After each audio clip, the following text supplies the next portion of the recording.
This is KELOLAND on the go with all you need to know in news and weather as you start your day. People celebrated the life and work of Martin Luther King Jr. on Monday. In Sioux Falls, local leaders and community members gathered to remember his service and what it means for communities today. The executive director of the South Dakota African American History Museum says change happens with work and engagement. We don't have any change behind words. It takes words and action.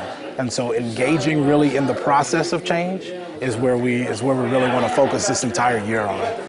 Baudouin's 11-year-old daughter also presented at the event. Here at KELOLAND Media Group, we dug deep into our archives so we can share an interview from 61 years ago during one of King's visits to Sioux Falls. On September 1st, 1961, he spoke at the Knife and Fork Club, as well as a black church that used to be located downtown. When he stopped by our studio, King talked about Rosa Parks and the Montgomery bus boycott. And as a result of her refusal to move, she was arrested. This word immediately got around the Negro community.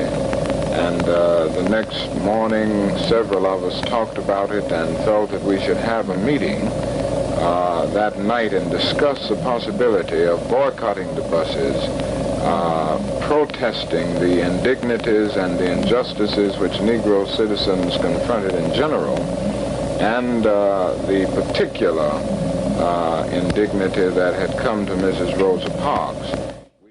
King also spoke with us about his traveling across the country to give speeches. If you'd like to see the full interview, it's posted with this story on KELOLAND.com. A large provider of nursing home and skilled nursing throughout the country has announced plans to downsize operations. Sioux Falls-based Good Samaritan Society, which operates facilities in 22 different states, announced in an email to employees plans to consolidate operations to 7 states. 70% of the residents served by GSS live in the 7 states it plans to focus on. Those states are South Dakota, North Dakota, Iowa, Minnesota, Nebraska, Kansas, and Colorado. Check out the full report from KELOLAND's Eric Mayer, which you can read online right now under the title, Good Samaritan Society Announces Plan to Downsize. Also on our website, City Council members will have to take action to help the city fund a key construction project in downtown Sioux Falls following a rise in cost. The updated 2023-2027 Capital Improvement Plan lists construction and utility improvements, including the new 6th Street Bridge, to cost $11.9 million. A new estimate puts the cost at more than $21 million. The increased cost and funding will be up for discussion at today's City Council meeting. Now let's get a check of our weather with meteorologist Scott Munt. Good morning, Scott. All right, good morning, everybody. We are following snow showers early this morning in the parts of northeastern South Dakota. The additional amounts will stay light. This will come to an end by the afternoon. As cloudy skies will remain, we'll have temperatures in the 20s and 30s. And I'll talk about that snow system expected to take aim on the southern half of KELOLAND starting tomorrow. That's coming up here in just a couple of minutes. Thank you, Scott. From rain to blowing snow, some areas of KELOLAND have seen dangerous road conditions. Take a look at this picture from Jones County Emergency Management. Authorities in the area responded to several crashes and slide-ins Monday morning. In this case, it looks like a semi hit a guardrail and ended up in a ditch. Officials are asking drivers to use extra caution on the roads. Meanwhile, the South Dakota Highway Patrol saw road conditions in other parts of the state. This video was taken on Highway 12 in Brown County. Authorities say the road was pure ice. This was the 4th slide-in in the area within almost an hour. Farmers now have a social media network designed just for them. They're now able to connect with one another and soil health experts thanks to a new app, Growing Connects. The platform was designed by the Soil Health Coalition as a way for ag producers to ask questions and get quick answers. Lots of features. They can share resources. So like I said, maybe articles, websites, tools that are mobile. They can also look up people. So you can find on our map setting where all the mentors are located and then what their specialty is. The app is free in the Apple App Store or the Google Play Store. You can find a link to download the app or access the web version in this story right here on KELOLAND.com. A fundraiser that started last February in downtown Sioux Falls is approaching the finish line.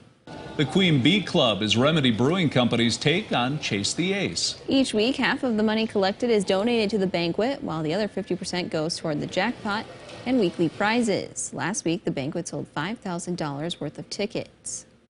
It's really turned into quite an event. Yeah, when we first started, we were happy with a $500–600 night in sales. Now, this $5,000, this place is jam-packed by 7 o'clock, and the energy of the crowd is just incredible. Because one, it's a lot of money to win, and two, they know they're giving to a great cause. With 4 cards remaining, the jackpot is approaching $18,000. The next drawing is tonight at Remedy Brewing Company. Tickets will be sold from noon until 7 o'clock, with the drawing at 7. You must be present to win. And that's a look at some of our top stories. Now let's get one last look at your weather with meteorologist Scott Munn. Scott? Well, good morning, everybody. Just jumping ahead here to tomorrow morning with the storm system that will bring snow to the southern half of the area. This is tomorrow at noon. Notice how we'll go with a growing chance for snow for south central and southeastern Kettleland during the afternoon, especially during the evening. Periods of heavy snow possible in the southeastern South Dakota, throughout much of Iowa, and into southwestern Minnesota. And a lot of this will come to an end probably late in the morning on Thursday, but not before dropping about 3 to 6 in Sioux Falls, 6 to 10 in Yankton, 3 to 6 in Worthington. Some higher end totals may be found into western and northwestern Iowa. Winter storm watches across southeastern South Dakota go into effect tomorrow, and they last through Thursday, and they go throughout much of Iowa as we are looking at that snow to increase in intensity as we go through the day on Wednesday. And again, should probably hold off until the afternoon in southeastern Kettleland. Now, in the meantime, today, cloudy skies, temperatures in the 20s and 30s. Tonight, we'll see our numbers fall to the teens and 20s. And then for tomorrow, expect highs in the 20s and 30s. And you can check the details of the 7-day forecast while you're here online. Have a great day.